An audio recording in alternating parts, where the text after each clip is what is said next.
देखो, अपने चिंतन को संभालना है। हमारे जीवन में कई घटनाएं ऐसी घटती हैं जिनमें हमारे चिंतन में विक्षेप पड़ता है। कभी हमारे द्वारा ऐसी चेष्टा हो जाना, कभी दूसरे के द्वारा ऐसी चेष्टा हो जाना, कभी एक माहौल में ऐसी चेष्टा बन जाना जो भगवत चिंतन छुड़ाए। हमको अपने भगवत चिंतन को बचाना है।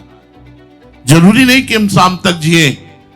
अरे यार चलो 2-4 दिन हम इस प्रपंच को देख लेते हैं, फिर शांति से भजन करेंगे। नहीं, पता नहीं शांति मिलेगी इसी प्रपंच में, रास्ता अंतिम पूर्ण हो जाए। हमको हर समय भजन देखना है। हमारी बात को समझ लो, यहां कोई न बुरा है न कोई अच्छा है। एकमात्र भगवान 3 गुणों की माया को अपने पर्दा डालकर लीला कर रहे हैं। तुम अगर इस बात में पड़ोगे कौन अच्छा है कौन बुरा है, तो पूरा जीवन बर्बाद हो जाएगा। तुम्हें तो सबको प्रणाम करके बस अपने भजन को बचाना है। इतनी बार कहा गया है कि जहां कहीं किसी की दोष दर्शन वृत्ति हो वहां प्रणाम करो। अगर कोई किसी की निंदा कर रहा है तो कान में अंगुली डालो, राधा राधा कहते हुए भाग पड़ो वहां से। मत सुनो किसी की निंदा। हम भगवत चर्चा सुनकर भगवत भाव बनाने आए कि निंदा सुनकर के दोष भाव बनाने आए? अगर हम संसारिकता को अपने दिमाग में भरेंगे तो हमारा चिंतन छूट जाएगा। हमारा चिंतन बचना चाहिए। जो संसारिक लोगों से संबंध रखते हैं, संसारिक कार्यों से संबंध रखते हैं, देवी देवताओं से संबंध रखते हैं, लेकिन भगवान से संबंध नहीं रखते, तो उनके पुण्य तो बढ़ते हैं। अगर पुण्य किया तो क्षीणे पुण्य मर्त्यलोकम विशंति, पुण्य क्षीण हुआ फिर मृत्युलोक में आ गए। लेकिन मेरा भजन करने वाले मेरे को ही प्राप्त होते हैं। इस भाव को लेकर भगवान कहते हैं मद भक्ता यान्ति मामपि, चाहे जैसा आचरण करने वाला हो, ये भगवान के मार्ग में छूट हो जाती है। जीव कैसा ही आचरण क्यों न करे, दुराचारी से दुराचारी क्यों न हो, आखिरकार वो मेरा भक्त है। इस बात से, इस संबंध से मैं उसका कल्याण कर देता हूं। यहां आकर के बात पूर्ण होती है। ये करुणा किसी में नहीं है, न किसी व्यक्ति में है, न किसी देवता में है, न किसी गुरु में है, न किसी संत में है। ये नहीं है, ये नहीं, गुरु में भी नहीं। अगर शिष्य में दोष देखेगा तो गुरु निकाल देगा, नहीं निकाल देगा। मन से भले ना निकले लेकिन बाहर से हटा देगा। अगर संत तुम्हें अवगड़ी देखेगा तो बाहर निकाल देगा। देवता तो कोई पक्ष लेता ही नहीं है, जब विपत्ति आती है वो तो उतना ही पुण्य भर का फल देता है। और मनुष्य जय जयकार हो रही तो साथ में खड़ा है, अगर निंदा होने लगेगी तो देखेगा भी नहीं और हंसी उपहास करके। और अगर आप कहीं निर्धन हो गए और रोगी हो गए तो आपकी गली जाना बंद कर देगा, क्योंकि वो समझेगा कुछ मांग न ले। भगवान के समान हित करने वाला कोई नहीं। तो भगवान के समान हित ऐसी, जब आचार्य और कृष्णदास जी में, तो आचार्य ने एक दिन देखा श्री विठलनाथ गोस्वामी जी ने कि श्रीनाथ जी जलेबी का भोग पा रहे हैं। जब वो भोग लेके गए तो उनका, हमने जय जय जलेबी का भोग तो लगाया नहीं और बाजार के भोग लगता नहीं, फिर आप ये जलेबी कैसे पा रहे हो? तो बड़े मुस्कुराते हुए कहा, कृष्णदास जो है ना, उन्होंने मानसिक भोग लगाया। एक जगह जलेबी बन रही थी तो देखा, वो ये गरम गरम जलेबी तो श्रीनाथ जी पाते थे, कितना अच्छा। तो पहुंच गई भाव। तो बोले वो कृष्ण, तो उनका कृष्णदास को तो हमने त्याग दिया है। तो उनका, देखो आप आचार्य हो, आप गुरु हो, आप त्याग सकते हो, लेकिन एक बार जिसको हमने स्वीकार किया उसे त्याग नहीं सकते, श्रीनाथ जी ने कहा। तो हुआ ना, गुरु ने त्याग दिया लेकिन इष्ट ने त्याग नहीं किया।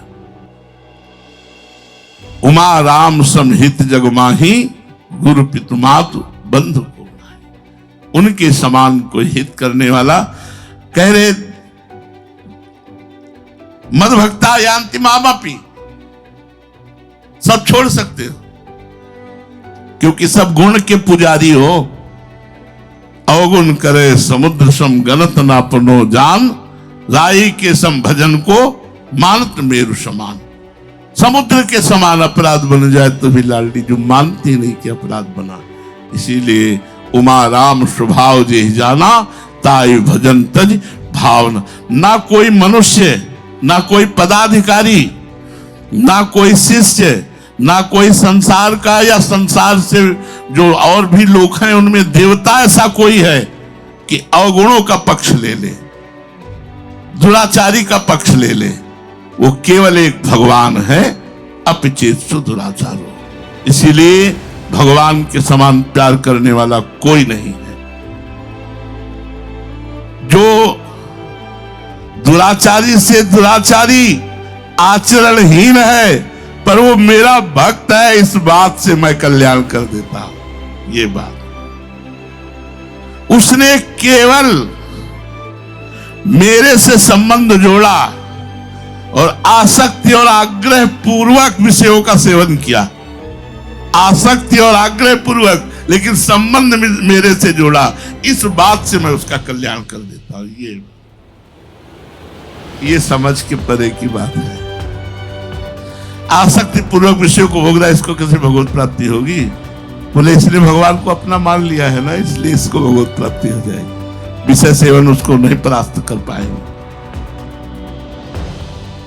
अगर संसार की आसक्ति और आग्रह है हमारे अंदर और भगवान से जुड़ जाते हैं, तो संसार की आसक्ति और आग्रह एक दिन नष्ट हो जाएगी और भगवान कृपा करके अपना हमें स्वीकार कर लेंगे।